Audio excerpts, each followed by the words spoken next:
Details లోకి వెళ్తే ఉద్యోగ ఉపాధ్యాయులు తలుచుకుంటే ఏదైనా సాధ్యమేనని మరోసారి నిరూపించడం కళ్లారా చూస్తున్నామని ప్రభుత్వానికి సహకరిస్తున్న ఎంతో మంది అభాగ్యుల జీవితాలలో వెలుగులు నింపుతున్న చేయూత సంస్థ సేవలు వెలకెట్టలేనివని రాష్ట్ర కార్మిక శాఖ మంత్రి వాసిశెట్టి సుభాష్ పేర్కొన్నారు. చేయూత స్వచ్ఛంద సేవ సంస్థ 7వ వార్షికోత్సవం సందర్భంగా స్థానిక సూర్యకళా మందిర్లో ఆత్మీయ సమావేశం చేయూత వ్యవస్థాపక అధ్యక్షులు మొండి రవికుమార్ అధ్యక్షతన వైభవంగా జరిగింది. ఈ కార్యక్రమానికి విశిష్ట అతిథిగా విచ్చేసిన రాష్ట్ర కార్మిక శాఖ మంత్రులు వాసిశెట్టి సుభాష్ మాట్లాడుతూ ఉద్యోగ ఉపాధ్యాయులు తలంచుకుంటే ఏదైనా సాధ్యమేనని మరోసారి నిరూపించడం కళ్లారా చూస్తున్నామని ప్రభుత్వానికి సహకరిస్తూ ఎంతో మంది అభాగ్యుల జీవితాలలో వెలుగులు నింపుతున్న చేయూత సంస్థ సేవలు వెలకట్టలేనివని కితాబిచ్చారు.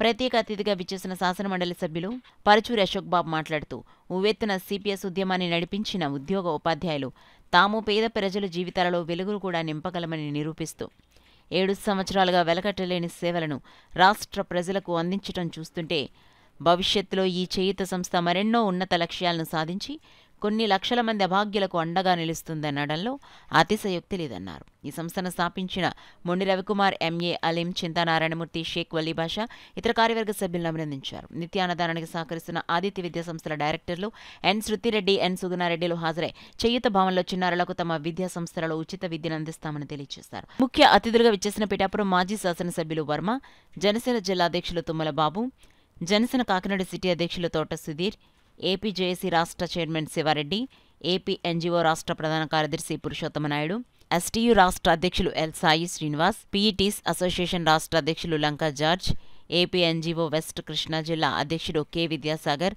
ఎన్జీఓ రాష్ట్ర నాయకులు పసుపులేటి శ్రీనివాస్, జిల్లా అధ్యక్షులు జి రామ్మోహన్, కార్యదర్శి కృష్ణ, ఏపీ సిపిఎస్ఈఏ రాష్ట్ర పూర్వపు అధ్యక్షులు రొంగల అప్పలరాజు, ప్రధాన కార్యదర్శి సీఎం దాసుల చేతుల మీదుగా 7 మండలాల భవిత సెంటర్లకు 1,50,000 రూపాయల విలువగల స్పీచ్ థెరపీ మెషిన్లు అందించారు.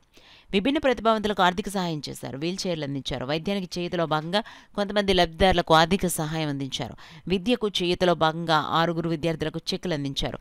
కార్యక్రమంలో భాగంగా దేశానికి వెన్నెముకగా నిలిచే ఆదర్శ రైతులను, దేశాన్ని కంటికిరెప్పలా కాపాడుతున్న సైనికులను మరియు ఉత్తమ ఉపాధ్యాయులుగా సేవలందిస్తున్న రాష్ట్ర వ్యాప్తంగా గల అనేక మంది ఆదర్శ ఉపాధ్యాయులను, సామాజిక సేవాకారులను ఘనంగా సత్కరించారు. కాకినాడ జిల్లా సైన్స్ అధికారి శ్రీనివాస్ వినిల్, కోనసీమ జిల్లా సైన్స్ అధికారి మరియు వ్యాఖ్యాత జీవి సుబ్రహ్మణ్యం, కాకినాడ జిల్లా చేయూత అధ్యక్షురాలు సురభి శారద, చింతా పవన్ కళ్యాణ్, కర్రి వీరశివ, తోటస్వామి, ఈ వెంకన్న, మాధవ్, అంగరలక్ష్మి, తేజస్వి, డేగల లక్ష్మి, ఝాన్సీ, సత్యకీర్తి, చక్రి, మాధవ్ తదితరులు పాల్గొన్నారు.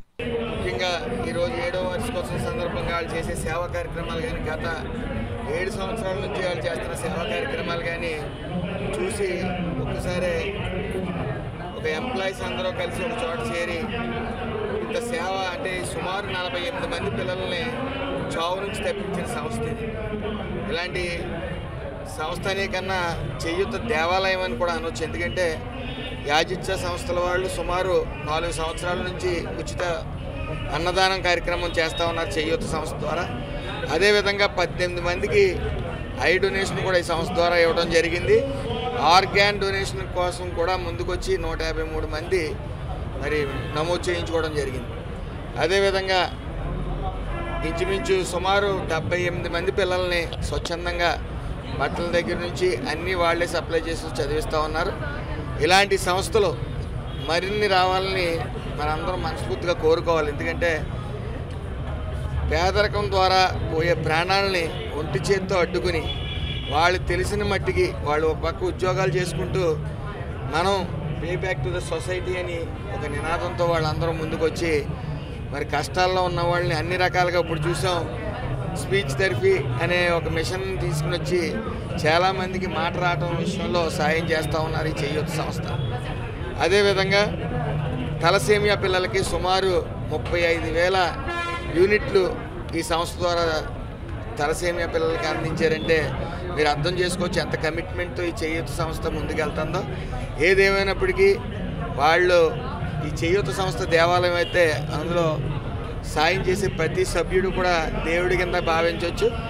మరి ఇలాంటి సంస్థలు మరెన్నో రావాలని, పేదరిక చావుల్ని ఒంటి చేత్తో అడ్డుకోవాలని చెప్పి అలాగే రోటరీ గోల్డెన్ జూబ్లీ వారు మాకు అందించిన బిల్డింగ్లో సుమారు 45 మంది పిల్లలు విద్యా వైద్యం అకామిడేషన్ కల్పించి కట్టుబట్టలతో వచ్చిన చిన్నారులకి ఉద్యోగ పట్ట ఇవ్వాలనే మా లక్ష్యానికి తోడుగా నిలిచిన రోటరీ క్లబ్ కావచ్చు. అలాగే ఉద్యోగ ఉపాధ్యాయులే కాకుండా మా సంస్థలో డాక్టర్లు, లాయర్లు, విద్యావంతులు అందరూ కూడా మా మీద నమ్మకంతో ఈ రోజున మాతో కలిసి ప్రయాణం చేయడం జరుగుతుంది. వారందరికీ కూడా ఈ రోజున 7వ వార్షికోత్సవ శుభాకాంక్షలు తెలియజేస్తూ మరి ఈ రోజున లబ్ధి పొందిన చేయూత సంస్థ ద్వారా లబ్ధి పొందిన సుమారు 1200 కుటుంబాలు ఈ రోజున ఇక్కడికి రావడం జరిగింది. అంతేకాకుండా మా సభ్యులు అందరూ కూడా ఇక్కడికి వచ్చి అందరూ కూడా ఇది ఒక సమూహం కాకుండా ఒక కుటుంబంలాగా చేయూత సంస్థ కుటుంబాన్ని మేము బ్రిడ్జిగా ఏర్పాటు చేసి అందరికీ ఎటువంటి అవసరం ఉన్నా సరే చేయూత సంస్థ ఉంటుందనే ఒక సొసైటీకి ఒక సందేశం ఇవ్వాలనే ఉద్దేశంతో ఈ రోజున సమావేశం ఏర్పాటు చేయడం జరిగింది. ఇది విజయవంతం అయిందని, అలాగే మాకు పత్రికా మిత్రులు కూడా ఎటువంటి లాభాపేక్ష లేకుండా మా కార్యక్రమాలను సొసైటీకి అందించినందుకు పత్రికా మిత్రులు కూడా ఈ సందర్భంగా హృదయపూర్వక ధన్యవాదాలు తెలియజేస్తూ థ్యాంక్ యూ. 7వ సంవత్సరంలో మేము ముందు ఉద్యోగుల ఉపాధ్యాయుల కోసం సిపిఎస్ కోసం పోరాడుతున్న సందర్భం వాస్తవమే. అయితే 2017 సంవత్సరంలో ఈ ప్రభుత్వం అప్పట్లో చంద్రబాబు నాయుడు గారు చనిపోయిన సిపిఎస్ ఉద్యోగికి గ్రాట్యుటీ ఫ్యామిలీ పెన్షన్ అనేది ఇవ్వడం ద్వారా ఆ టీముల్ని మేము ఈ విధంగా ఉపయోగించడం జరిగింది. అంటే ఉద్యోగి కేవలం స్వార్థం కోసమే కాకుండా సమాజం కోసం కూడా ఆలోచిస్తారనే ఒక సందేశాన్ని సొసైటీకి అందించాలి.